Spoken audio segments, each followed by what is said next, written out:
penalise a team for a goalkeeper handling a pass, it has to be a deliberate action. And this was clearly never intended as a deliberate back pass. There's no offence here. Tell the attackers to cool down, explain the law if necessary, and allow play to continue. Welcome back. Don't know about you, I needed to hear that answer. I wasn't too sure at all. Football throws up these scenarios all the time. It could even throw up the scenario. Going back to Wembley in the FA Cup final, Mark Clattenburg uncharacteristically with two technical mistakes in the opening half. We're having this theoretical debate now. David Hirst has missed 2 open goals. It could never happen. You have to really imagine this hard. Trust me, it has happened. How do you mentally regroup, say at half-time, as a player? I think, professionalism. You know, you've got to wipe it from your mind. You know, you've got to move forward. As we saw with Klatz, you know, he's gone in at half-time. He's spoke through it, I'm sure, with his officials. And he said, right, that 45's gone. I've got to move forward. That's certainly what I would do as a centre forward. Never be scared of making mistakes, never be scared of missing chances. Take the next one, take the next one. So you're always preparing for the decision in front of you, rather than what's actually happened behind you. How difficult is that though, Roger? You've been there. Yeah, it is difficult, but this is where your top officials show the character, they show the mettle. And Clattenburg came out in that second half, and he was a different person. And he had some big calls in that second half, and he had some even more big calls in the 2 periods of extra time. And I thought in those 3 phases of the game, he was awesome. I thought his movement improved, his decision making was absolutely spot on, his proximity to play improved, and I just think that you know, he got it out of his system at half-time. As I said, from a coaching point of view, exactly like David from a player's point of view, you've got to get it out your system.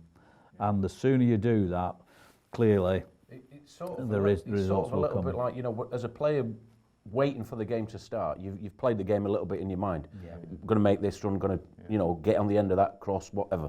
You know, and the referee's got to be the same. It looked to me, when he come out second half, that he sort of said, right, all right, I made a few mistakes now. Don't worry about the game. Go back to what you're good at. Yeah. You know, don't let it block it out and referee it as though it's a Sunday morning game, like I have done in the past. Yeah, sure. And I think that's what got him through it.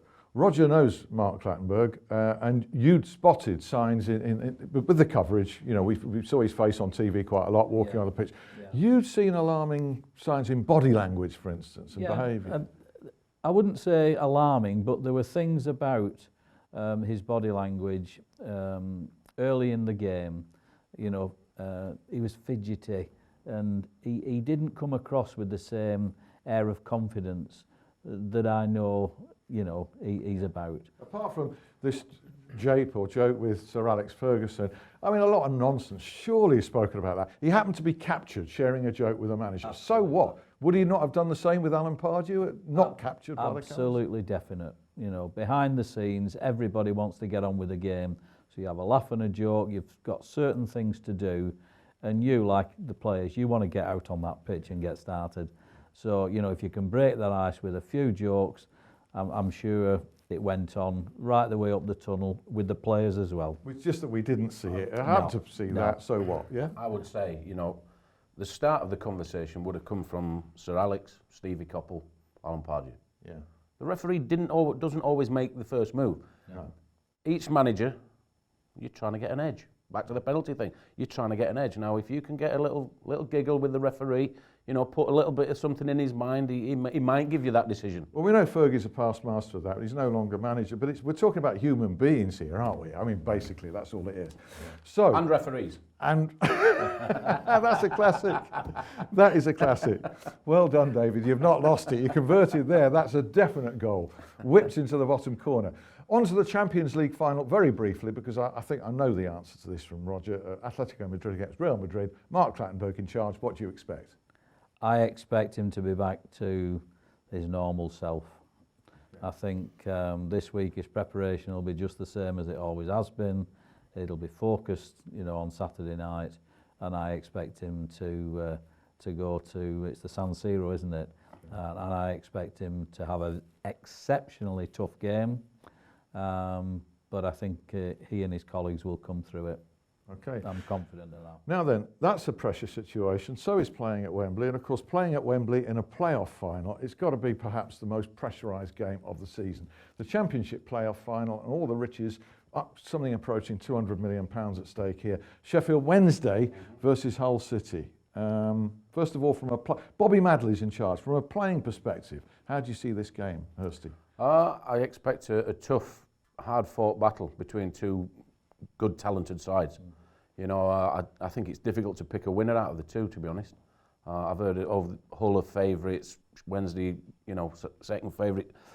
I find it difficult to pick. I think on the day, if Sheffield Wednesday perform as they did in the first leg against Brighton, then I think they should cruise to a comfortable result.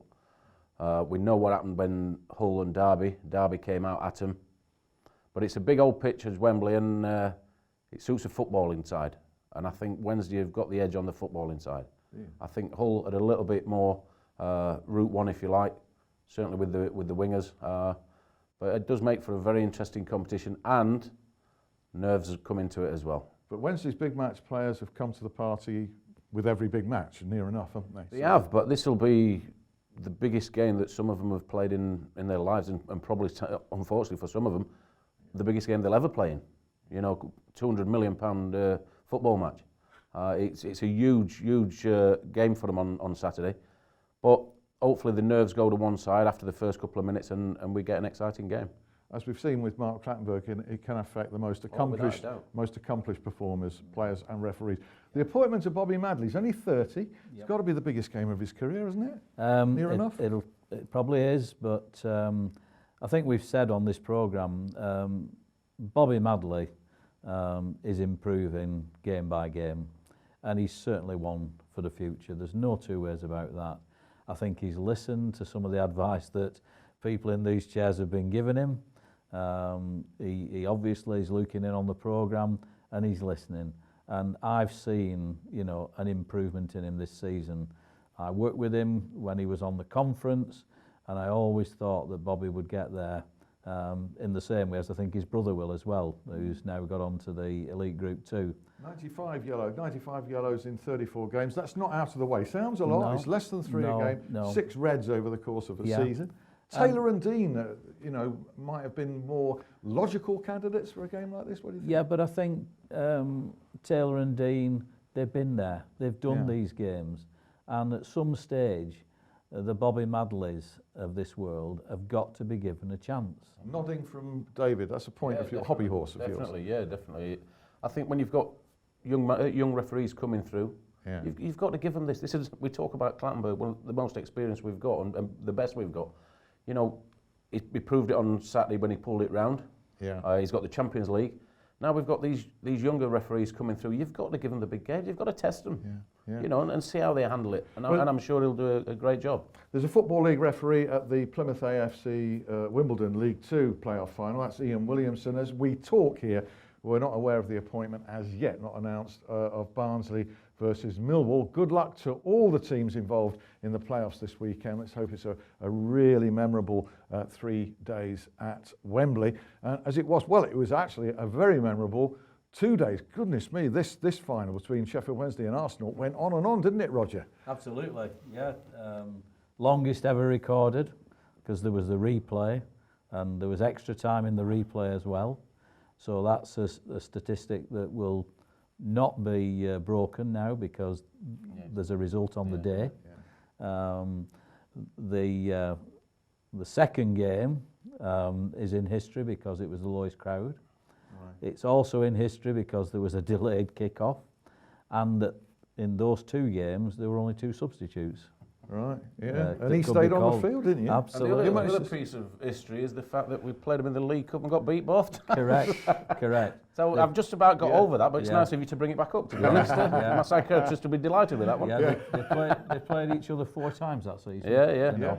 And I can remember refereeing one of them down at the Emirates. Yeah, and I can remember going to Wembley for that '93 Cup final. I only went to the first one though. Can't blame me for the result of the second one.